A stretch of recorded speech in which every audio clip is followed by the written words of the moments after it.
Good morning.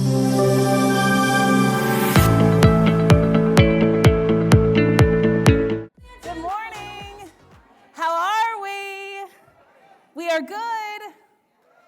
Amazing. I love being in this room.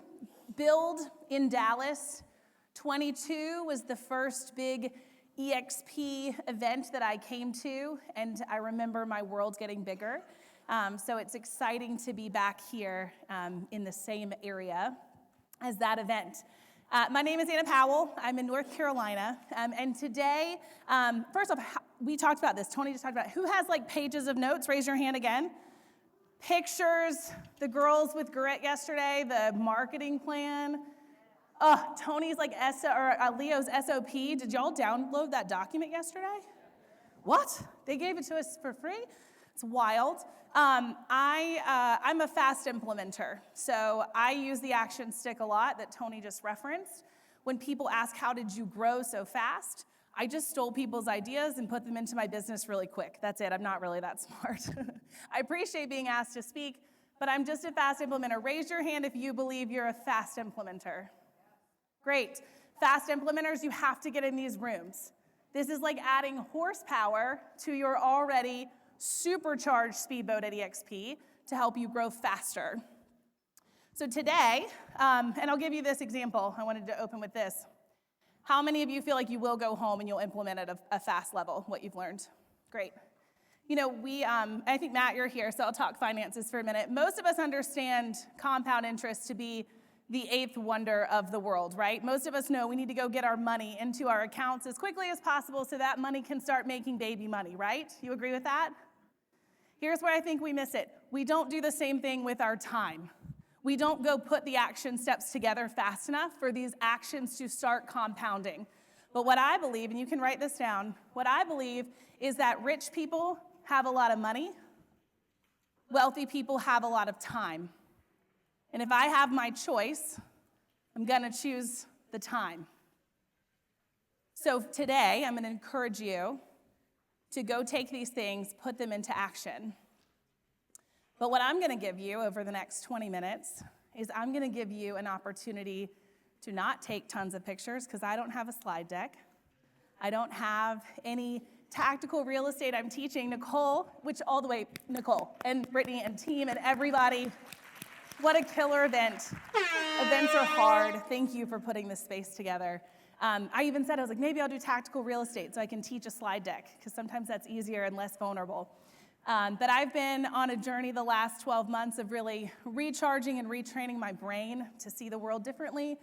And if it's okay with you, I'd like to take you on that today. So I was sitting there yesterday, my phone was ringing, my TC was asking questions.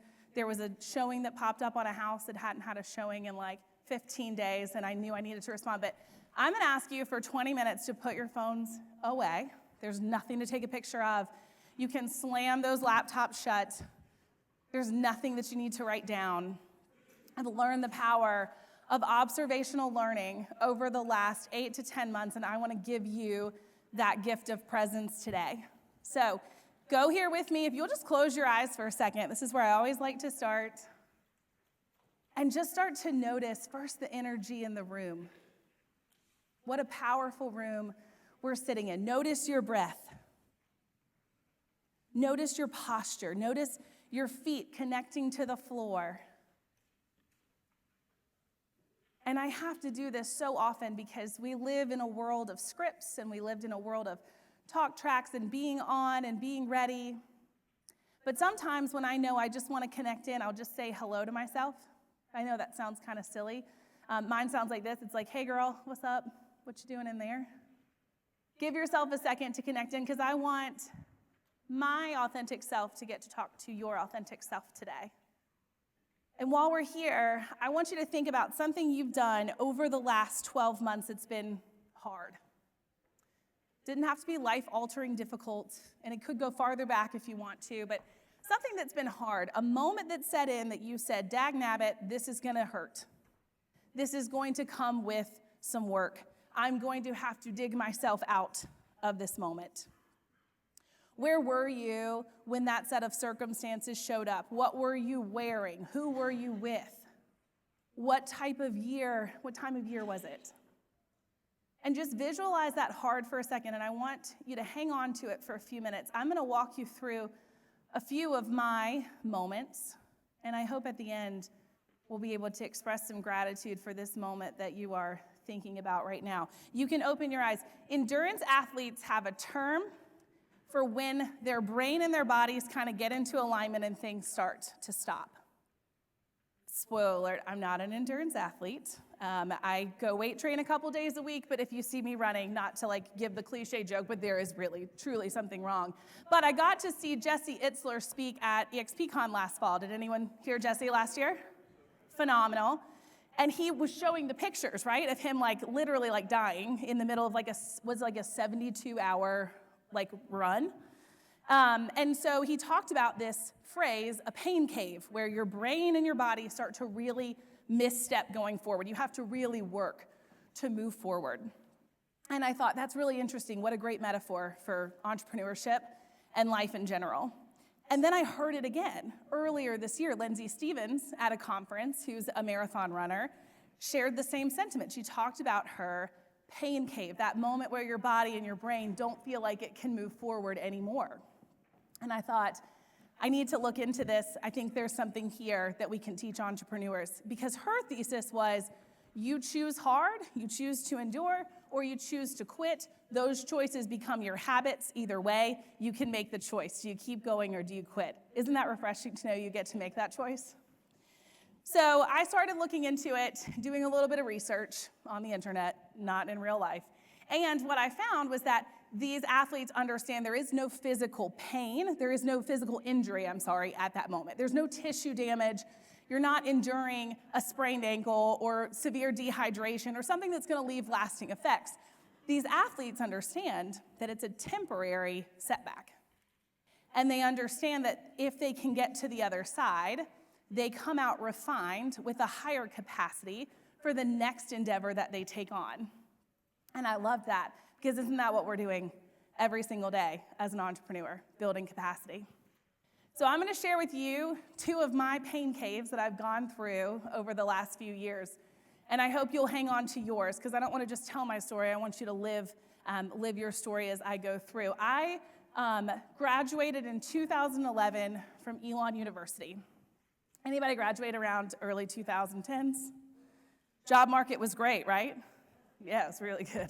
There were tons of jobs waiting for me when I got out of college. I'm being completely facetious. It was terrible. And I decided at school I would major in musical theater.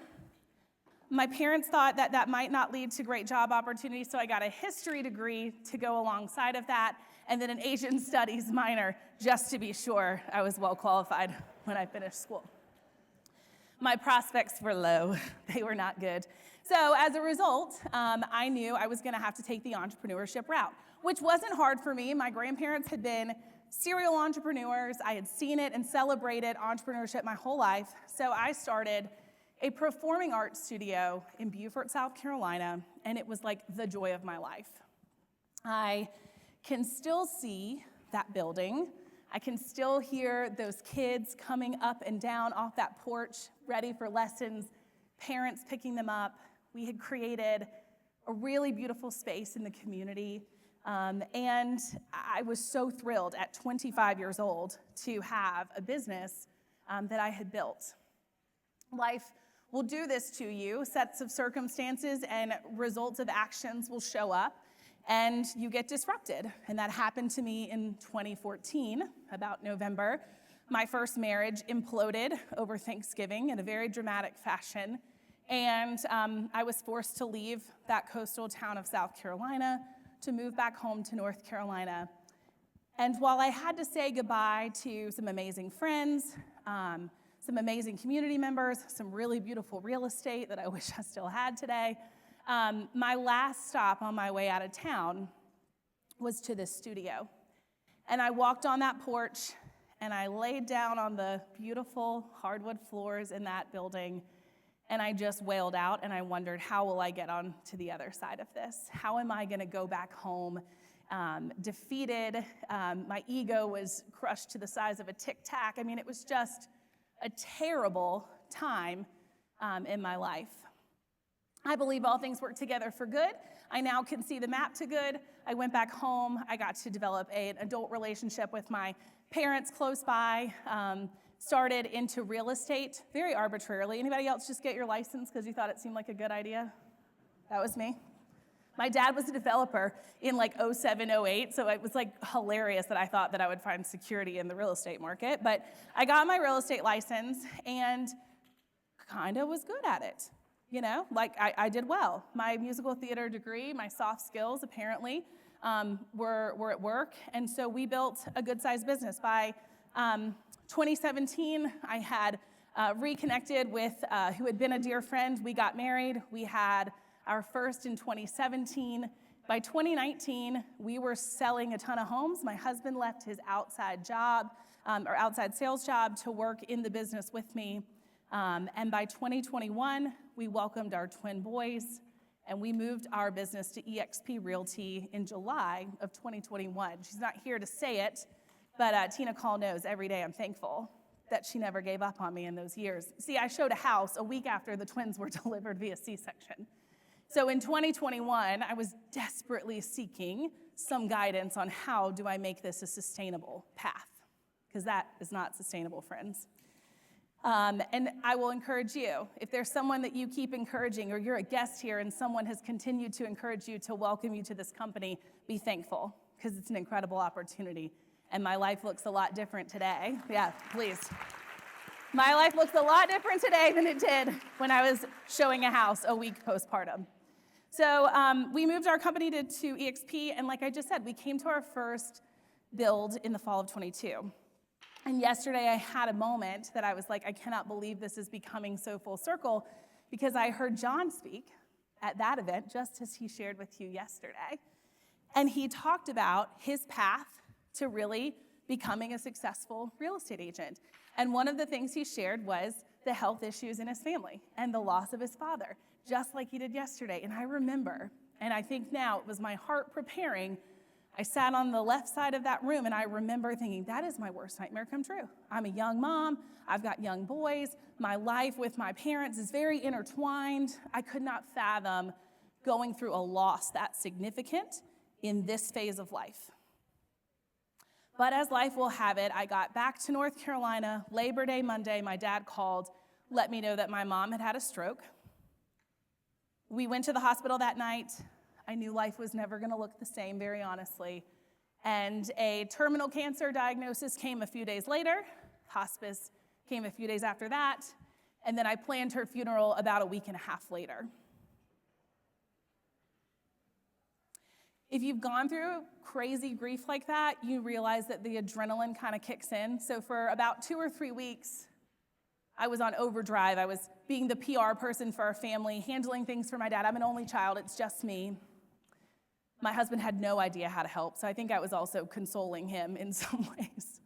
But a couple weeks later, it was time to go to eXpCon, and my husband said, I really think that you should go. I think it would be good for you to just go away, just get back into work mode, take some time. So I went, and I checked into the Mandalay Bay, and as soon as that hotel door shut behind me, it was like I had been put into prison. Do you know that sound of that door clicking? Oh, it's so loud, and it's so heavy. And I literally, for the first time in about a month span at that time, was alone, in silence, facing and staring down grief and real questions of, what am I going to look like on the other side of this thing? And I went from the bed to the bathtub, to the bed to the bath. I couldn't even figure out how to book a flight home. I was like, this has been a terrible mistake. I do not know why I'm here. But all things work together for good. Spoiler alert, I left Mandalay Bay in one piece a few days later. Reconnected with a friend of mine who's now at eXp. She was there for Zillow Flex, and we've built an organization of about 150 agents, just us together at eXp. So amazing things can happen in those dark times. Thank you. What I would show you now, if I had my slide deck, I would show you all the things that we accomplished because of those pain caves. Because here's what I told you from the beginning. The pain caves, the hurt, the pain, the struggle helps you build what? Capacity, right? Gives you more capacity. So with that capacity, with that newfound ability to know that if I could handle that, I could certainly handle troubles in my real estate business, I set off to do some really big things. We grew our sales team to what it is today, about 40 agents in 3 markets in North Carolina. We'll do about $130 million this year with self-procured leads only, which I'm so incredibly proud of. We grew our EXP organization to where each month my family can depend on $8,000 to $10,000 in passive income just for sitting in rooms with y'all, which I would have done if they didn't pay me, spoiler alert. We bought investment property last fall, same stage in Texas. Tammy Pack shared about her house that she bought in Fredericksburg, Texas. It became her giving tree, she deemed it, how it had served her family over the years, becoming an income-producing asset and also providing a place for memories. We bought our giving tree in November. I seller financed it at 0% interest because I plug into these things and I learn things and I was able to negotiate that deal. And because Kyle Whistle has been so kind to share his financial planner with us, we've got a strategy to take our cost segregation analysis this year to be able to put more business back into our community. So 2024 on paper lived like a dream. There were so many check boxes met, and there were so many amazing things that happened. And boy, wouldn't you think after a couple of really big disruptions that would feel really good? Guess what? It didn't feel very good.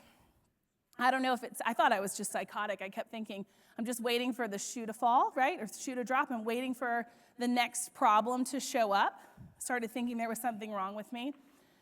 But I think what I've learned through this is that we spend so much time trying to get over here to the check boxes. And if you're out there today, and I'm sure in a second you're like, why did they let this Debbie Downer go first this morning? But if you're waiting for this moment where your check boxes are going to be enough, John, am I right? Other high achievers in this room, am I right? That there's enough check boxes for you to say, I did it and I'm good. Guys, it's not coming. I was in a room with high-producing women back in February, some at this company that have achieved things that are not even fathomable to me, saying the exact same thing. It's not coming. That day where you get to say, I arrived and I'm on coast. Brent did it yesterday. 40,000 agents in his downline. What does he want? Who heard him? 100, 200. The goalpost is going to move constantly. So here's what I want to empower you to do. I want you to go back for a second to that hard thing we visualized together. And I want you to take a second, and I want you to say thank you, because the growth and the refinement happens over here in the things that most of us think if we could run away from and get over here would make our lives better. But what a joy to know that the growth actually happens here where we're living every single day. Life is happening in both places. And that has been the reason why I have shared my story over the last 8 months, because I don't want to build a facade that once you hit a revenue share number, once you hit a production goal, that you just live here, because life has happened from there all the way over here. And guess what? About the time you get here, guess where life's going to take you back to? Right here. The refinement that happens builds leaders. And Brent talked about it yesterday. John talked about it yesterday. Leaders build leaders. So what I want to leave you with is a call to action to live in all of these spaces, to give yourself the grace and gratitude to know you're playing an infinite game where the rules and the players and the uniforms and the setting is constantly evolving and changing. Who feels like real estate's changed a lot in the last 12 months? You're not winning. No one's going to win. And as a high achiever, it's very hard for me to tell you that. But leaders build leaders. And so my charge and my request for you today is to enjoy all the moments that exist between the pain cave all the way to the checked boxes that will come. But when life sends you back over, just know we're all right there together with you. I am so thankful for this room, so thankful that I have a space that I can share stories like this. I couldn't leave without a little tactical real estate. If you scan our QR code, you're more than welcome to grab a couple of freebies. But most importantly, I hope you'll take my number down, my Instagram handle, whatever your preferred method of communication is. If you're going through one of these pain caves and you truly just need another entrepreneur to walk it with you, I love running partners. Why am I talking about running again? I don't love to run. I love running partners. So I would love to be that running partner for you. So please don't hesitate to connect. That's what these rooms are built for. And I'm so, so thankful to be a part of it. And I hope I will be right back here next year.